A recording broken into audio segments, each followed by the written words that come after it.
안녕하세요. 저는 올해 40대 초반이 된 남성입니다. 저는 결혼을 하고 아내와 친구에게 배신을 당하고 아주 통쾌하게 복수를 했는데요. 이 이야기를 한번 여러분들에게 알려드리고 싶어서 사연을 씁니다. 그녀와 저는 아주 평범하고 무난한 연애를 했어요. 다들 연애하시는 것처럼 서로에게 노력하고 믿음을 주면서 평범하게 연애를 했는데 무려 7년이나 했죠. 어릴 때부터 만나서 서로에 대해 너무 잘 알고 있었고 커갈수록 그 사람이 없으면 안 되겠다는 생각이 너무 많이 들더라고요.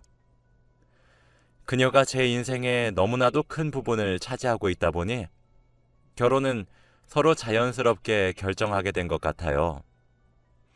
이 사람이 아니면 다른 사람을 만나서 다시 처음부터 시작할 자신도 없었거든요. 양가 부모님들도 저희가 오래 만난 걸 아시니까 결혼 허락받는 건 쉬웠기에 빠르게 결혼식을 진행했습니다.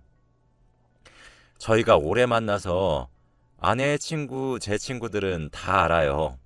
아내 친구도 저에게 오래전부터 형부 거리면서 친했고 제 친구들도 저희 아내에게 재수씨 거리면서 친하게 지냈거든요. 여행도 여러 번 같이 갔었고 전화도 자주 해서 많이 친합니다. 그래서 가끔씩 농담으로도 제 친구들과 아내가 무인도에 갇혀도 난 괜찮다고 말할 정도로 많이 믿고 의지하는 친구들이었죠. 제 친구들은 아직 결혼을 안 했는데 아내는 얼른 이 지긋지긋한 남정네들이랑 그만 여행 다니고 부부 동반 여행을 가고 싶다고 장난도 칩니다. 아무튼 저와 아내는 평범한 연애를 끝으로 결혼을 하고 드디어 같이 살게 되었어요. 오래 만났는데 신기하게도 연애랑 결혼의 느낌은 완전히 다르더라고요. 결혼을 하니까 훨씬 안정적이고 기분도 좋은 거 있죠? 이 사람과 정말로 한 가족이 됐다는 생각에 왠지 모르게 기분이 좋아졌고 얼른 저와 아내를 닮은 귀여운 아기도 낳고 싶다는 생각이 들었습니다. 그치만 아직 신혼이었고 저희 둘이서 시간을 보내는 게 더 좋았기 때문에 아직은 아기 계획이 없었어요. 아내도 조금 더 신혼 생활을 즐기고 아이를 낳자고 했고요. 저는 평범한 회사를 다니고 있었고 아내는 집에서 일을 하는 프리랜서입니다.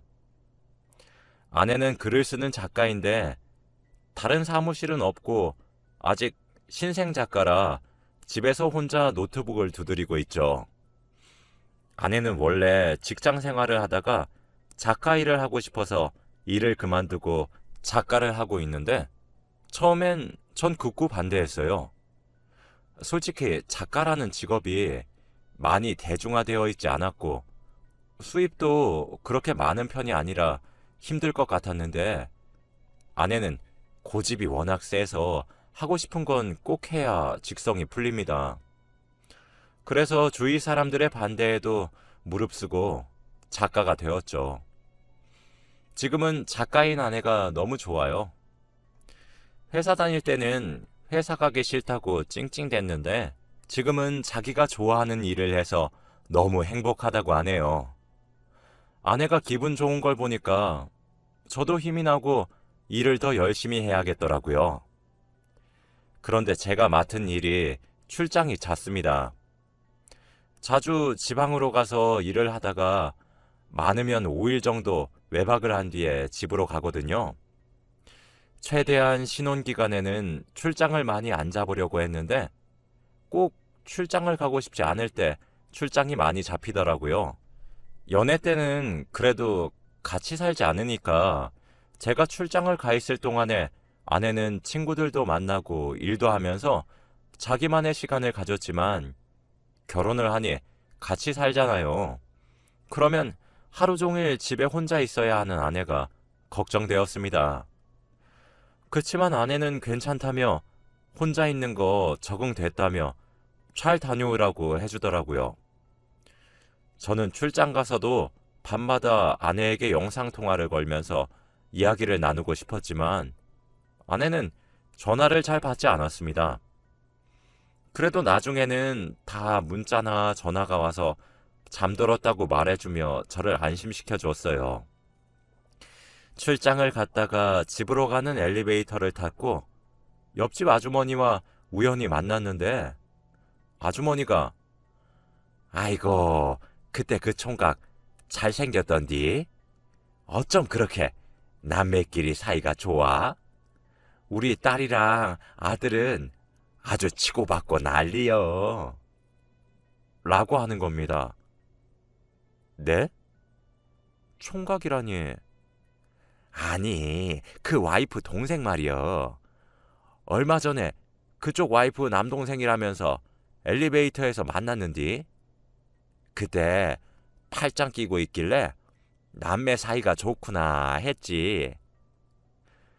옆집 아주머니의 말은 정말 충격적이었어요.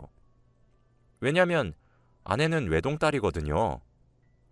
아내 주위에 사촌 오빠도 없고 팔짱을 끼고 다닐 만한 남자가 없습니다. 저는 오랫동안 만난 아내에게 이런 사생활이 있을 줄 몰랐어요.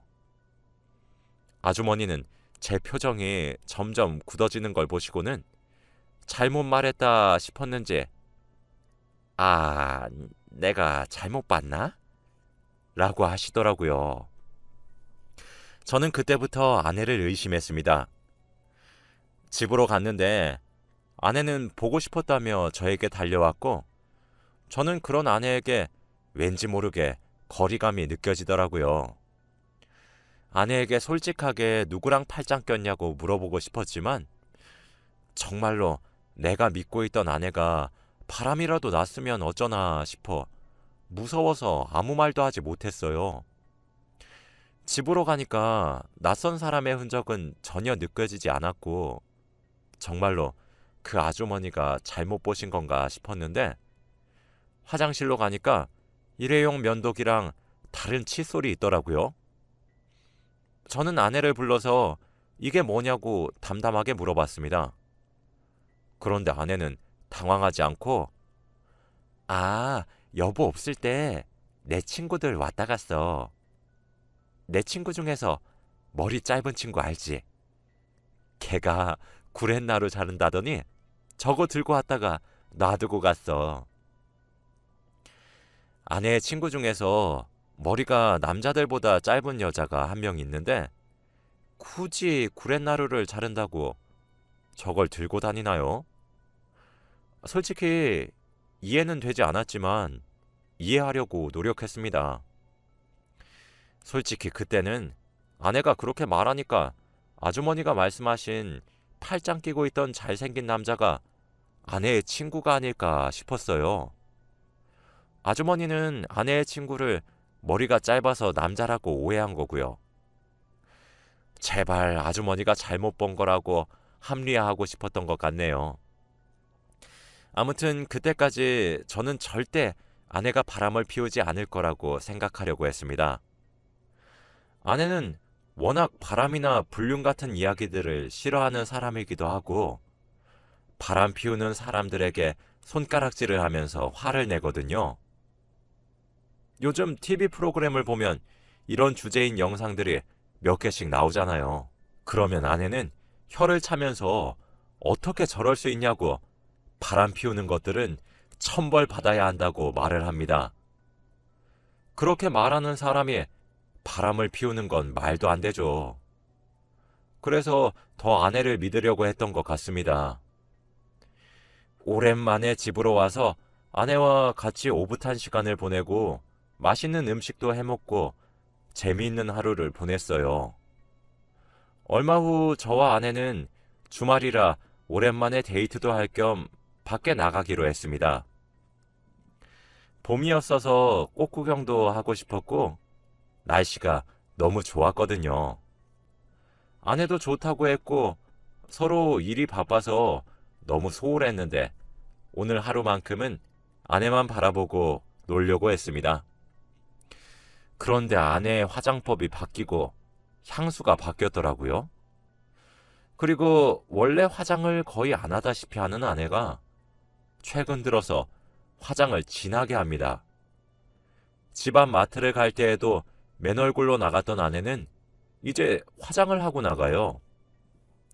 향수 향도 예전보다 진해졌고 옷 입는 것도 조금 달라졌어요.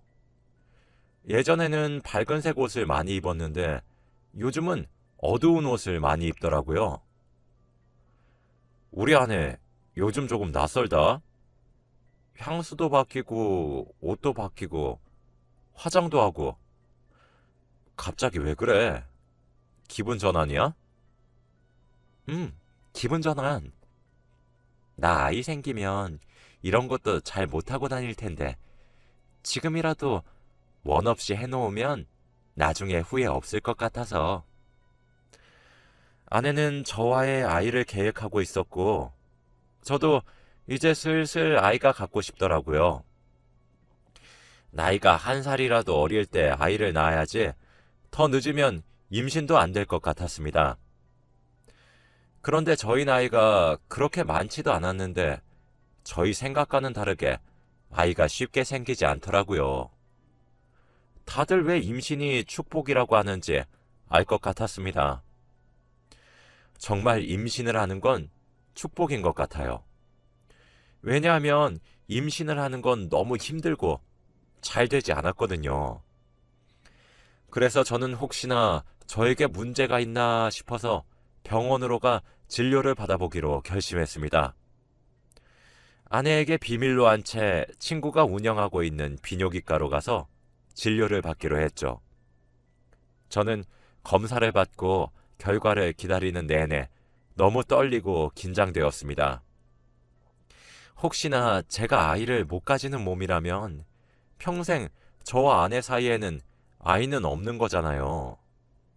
아내에게 미안해서 어떡합니까? 검사 결과를 듣기 위해서 친구한테 갔는데 친구 표정이 좋지 않았어요. 야, 너 어떡하냐? 왜? 나 평생 아이 못 낳냐? 너 씨 없는 수박이야, 임마.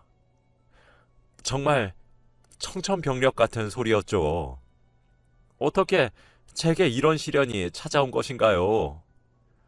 정말 남자로서 자존감이 바닥을 쳤고 아내에게 이 소식을 어떻게 전해야 할지도 너무 막막했습니다. 야, 너 어떡하냐? 너 아이 낳고 싶어 했잖아. 하, 그러니까 와이프한테 어떻게 전하지? 많이 실망할 텐데 입양이라도 해야 하나? 저는 집으로 가는 내내 고개를 들 수 없었고 너무 절망적이었어요. 요즘 아내는 아이 낳을 생각하면서 육아에 관련된 책도 읽고 영상도 보면서 엄마가 될 준비를 하고 있었는데 저는 아빠가 될 수 없는 몸이잖아요. 너무 미안했어요, 정말. 그리고 집에 도착해서 아내에게 말하기 위해 호흡을 가다듬은 뒤 현관문을 열고 집으로 들어갔습니다. 그런데 집으로 들어가니 아내가 기쁜 목소리로 저에게 달려오더라고요. 여보, 내가 좋은 소식을 들려줄게. 라고 했죠. 여보, 나도 할 말이 있는데 내가 먼저 하면 안 될까? 안 돼. 절대 안 돼. 내가 먼저 할 거야. 당신 너무 행복해서 뒤로 자빠질걸? 그 정도로 기쁜 일이면 내 얘기 먼저 들어줘. 난 안 좋은 얘기란 말이야. 안 돼. 그래도 내가 무조건 말해야겠어. 내가 지금 뭘 들고 있게. 아내는 손에다가 뭘 쥐었는지 등 뒤로 꽁꽁 숨기고 있더라고요. 제가 못 맞추니까 아내는 짠 하면서 제 앞에 한 물건을 들이미는데 바로 임신 테스트기였어요. 그런데 선명하게 두 줄이었습니다. 아니, 이게 어떻게 된 건가요? 방금까지 저는 아이를 가질 수 없는 몸이라고 검사 결과를 들었는데 아내가 임신을 했다니요. 이건 솔직히 말이 안 되잖아요. 아내는 여보 대박이지. 우리 드디어 임신이야 임신. 아기가 생겼다고. 아니 이게 어떻게... 아무것도 모르는 아내는 기뻐하느라 정신이 없었고 저는 아내의 불륜이 정말 현실이 되었다는 것이 제가 이세를 만드는 게 불가능하다는 소식보다 더 절망적이었어요. 그제서야 아내는 저에게 여보가 말하려던 건 뭐야? 슬픈 소식이라며 라고 말했고 저는 차마 아내에게 말할 수 없어서 아니야 라고 한 뒤 방으로 들어갔습니다. 아내는 예상과 다르게 제가 임신 소식에 대한 반응이 좋지 않자 실망했더라고요. 저는 아내 앞에서 연기를 할 힘조차 나지 않았고 곰곰이 방으로 들어가서 생각의 시간을 가졌습니다. 저는 이세를 만드는 게 불가능한 몸이라 아내는 제 아이를 임신할 수 없는데 아내가 임신한 건 바로 불륜이라는 증거잖아요. 정말 어떻게 이럴 수 있나요? 불륜이라면 그렇게 기겁을 하던 여자가 떳떳하게 다른 남자를 만나고 남의 애를 임신하다뇨. 정말 역겹고 무서웠습니다. 저는 그날 흥신소에 문의를 해서 아내 뒷조사를 부탁드렸어요. 아내의 휴대폰을 열어보았더니 낯선 사람과 연락을 나눈 흔적은 없었고 다 친구들과 안부 연락을 한 것밖에 없더군요. 그래서 도대체 그 남자는 누군가 궁금했는데 마침 흥신소에서 연락이 왔습니다. 아내의 불륜 증거를 다 잡았대요. 그래서 당장 보니 아내의 상간남은 바로 제 비뇨기과 친구였습니다. 저에게 충격적인 사실을 선고했던 친구와 함께 여행도 가고 놀러 다니면서 연애를 하더라고요. 그런데 아직은 그 친구는 아내가 임신한 사실을 모르나 봐요. 그 친구는 제가 아이를 못 가지는 몸인 걸 아니까 아내가 임신을 했다고 하면 당연히 불륜 사실이 들통나잖아요. 정말 화가 머리끝까지 솟았습니다. 어떻게 저에게 핏줄과도 같던 친구와 아내가 저렇게 쌍으로 저를 배신할 수 있나요? 그래서 저는 그들에게 복수를 하기로 결심했습니다. 아내가 만삭 때까지 태교를 열심히 했는데 저는 차마 얼굴에 철판 깔고 친구의 아기를 태교할 수 없겠더라고요. 아내는 서운해하면서 왜 이렇게 자식한테 관심이 없냐고 했지만 저는 도저히 할 수 없었습니다. 아내는 출산 전에 임신 축하 파티를 열고 싶다고 했고 가족들과 친척들 그리고 주변 친구들도 다 초대하자고 했죠. 저는 그날 제 친구와 아내에게 복수하기로 했습니다. 얼마 후 임신 축하 파티 날 아내는 정말 행복해하는 표정이더라고요. 저는 그 기분을 망쳐주기 위해서 작전을 시행했죠. 우선 미리 선임해 놓은 변호사를 노트북 앞에 세우고 저는 무대 중앙에서 마이크를 잡았습니다. 모두들 와주셔서 감사합니다. 그런데 오늘 축하받아야 할 사람은 제가 아니라 바로 제 아내와 불륜을 저지르고 있는 저 사람입니다. 라고 말을 하면서 제 친구를 손가락으로 가리켰어요. 친구는 당황한 표정으로 장난치지 말라고 했고 저는 그때 변호사를 쳐다보고 영상을 재생하라고 했습니다.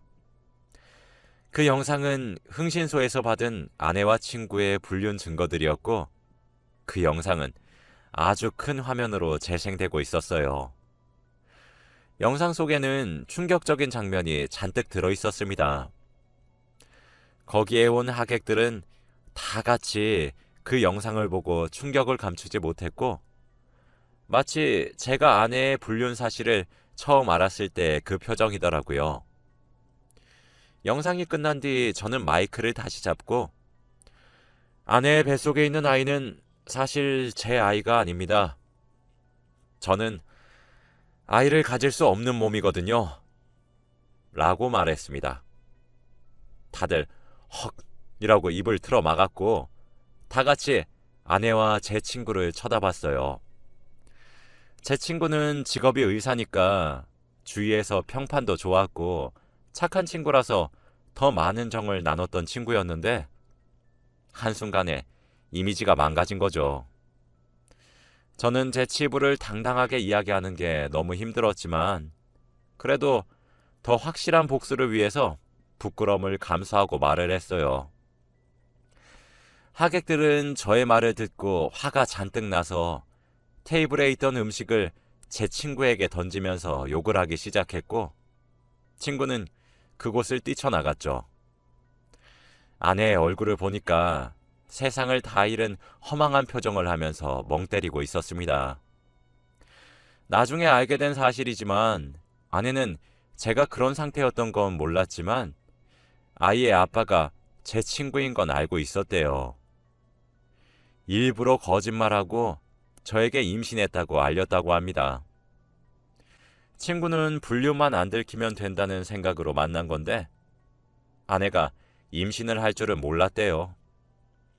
둘은 아내가 임신하기 전에 잠깐 만난 거였고 아내가 임신을 하고 나서부터는 둘이서 만나지 않았다고 하네요. 나중에 사과는 했지만 제가 용서는 할 수 없겠죠. 그리고 아내와 이혼을 하고 지금은 따로 살아요. 처갓집에서도 다들 미안하다면서 딸 잘못 키운 자기들을 탓하라고 하는데 그건 핑계죠. 처갓집에서도 아내한테 더러운 괴물 취급을 하고 쫓아냈다고 합니다. 아마 아내는 제 친구와 같이 살고 있겠죠. 그들의 아이니까요. 정말 지금 생각해도 화가 나고 환멸이 납니다. 어떻게 그런 존재들이 제 주위에 있을 수 있나요? 그녀와 이혼 후 서로 연락도 안 하고 살고 소식을 아예 모르는데 작가라서 책이 출간하면 대충 어떻게 사는지 알아요. 그런데 원래 사랑 이야기를 쓰던 그녀가 점점 글을 쓰는 방식이 변하더라고요. 그녀는 글을 쓸 때 주위 환경에 영향을 많이 받는 편이라서 글을 읽으면 그녀가 지금 어떻게 살고 있는지 티가 팍팍 나는데 정말 별로인가 봐요. 애 아빠가 잘 못해주고 육아도 힘들고 과거를 후회한다는 말이 많았습니다. 제 친구들은 다들 그녀의 더러운 사생활 때문에 인연을 끊었는데 그녀가 책을 출간하거나 기사가 가끔씩 날 때마다 그녀에 대한 이야기를 댓글이나 책의 감상평 같은 곳에 달아요. 그녀가 과거에 했던 일들을 다 나열해서 그냥 책 읽지 말라고 독자들에게 알립니다. 제가 시킨 건 아닌데 친구들이 알아서 이런 애들을 그냥 사회의 악이라고 나오면 안 된다고 말을 하더라고요. 저는 굳이 안 그래도 된다고.